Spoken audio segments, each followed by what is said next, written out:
Raoult's law says the vapor pressure of component I is equals to the vapor pressure of pure substance times its mole fraction.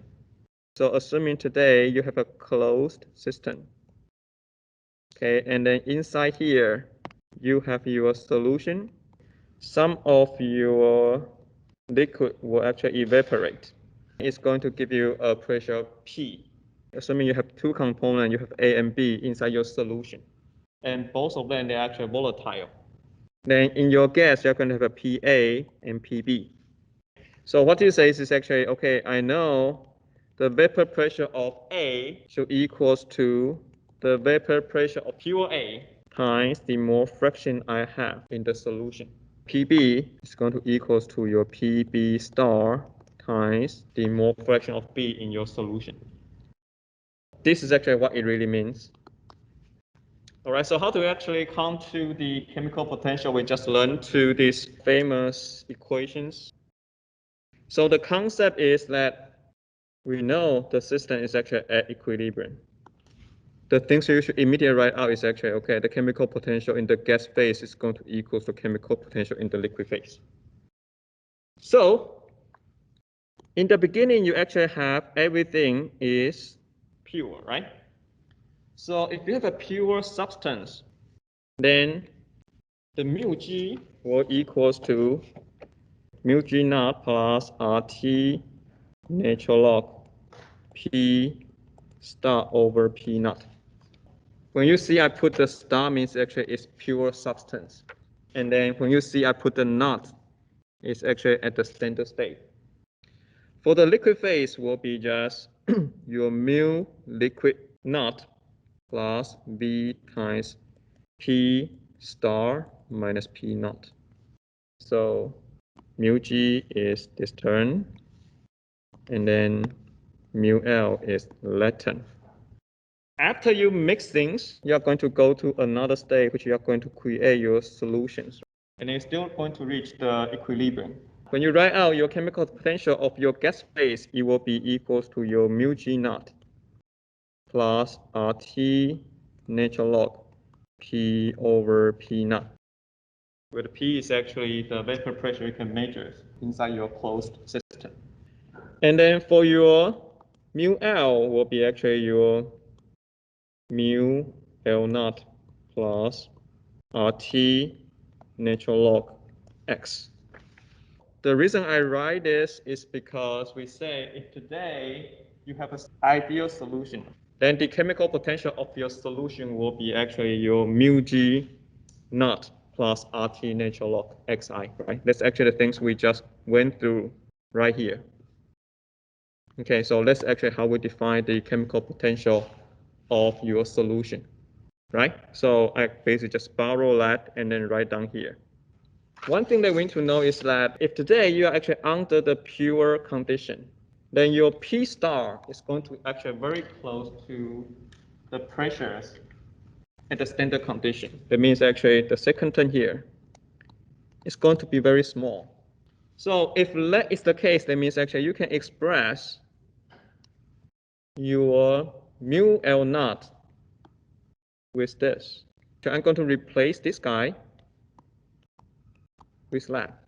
So I'm going to end up with mu G naught plus RT natural log P over P naught is going to equals to mu G naught plus RT natural log P star over P naught plus RT natural log X. So once you got to this step, okay, then you will see this and this cancels out, right? Okay, so if you rearrange this, you're going to have RT natural log P over P naught is going to equals to RT natural log.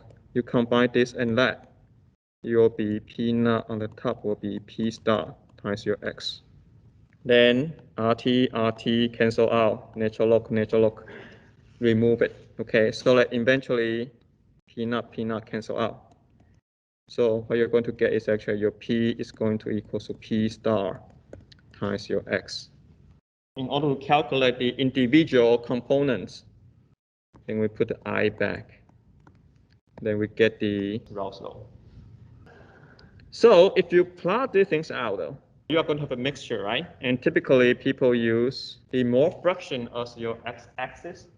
If you have component A and B, if I plot out the plot using the mole fraction B as x-axis, it's going to start from 0 and end with 1.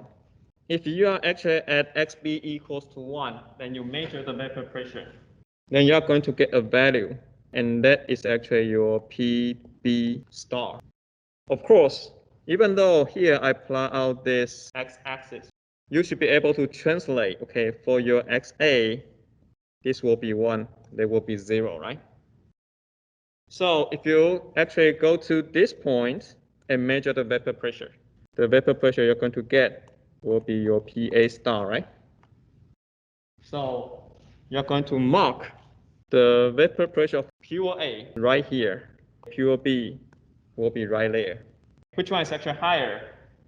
Well, depending on the property of your component.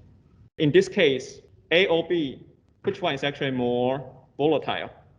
B, right? Because you can see the vapor pressure is actually higher. Once you change the mole fraction of your B, then you know it's going to change its vapor pressure, right? And it changes actually linearly because your PB is simply PB star times your XB, right? XB is 0 and PB is 0, right?